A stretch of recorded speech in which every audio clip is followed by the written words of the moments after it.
Hello everyone. Welcome to Channel Nitrix. We are introducing you to the OnexPlayer 2 Pro Evangelion Limited Edition. With the device box open. With some clips showing a real game test with a test at the end of the video of Cyberpunk on the highest settings in the game, there have been countless rumors and teasers from OneNetbook, the company behind the OnexPlayer brand, about their future handheld gaming product.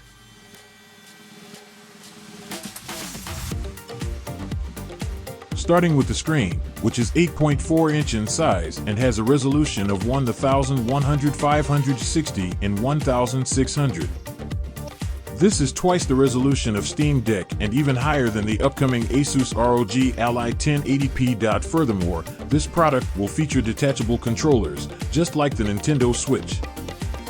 But this is not actually a new feature of this OnexPlayer product, as the last-gen models featuring Ryzen 7 6800U or Intel Core i7 1370p processors already offered the same functionality.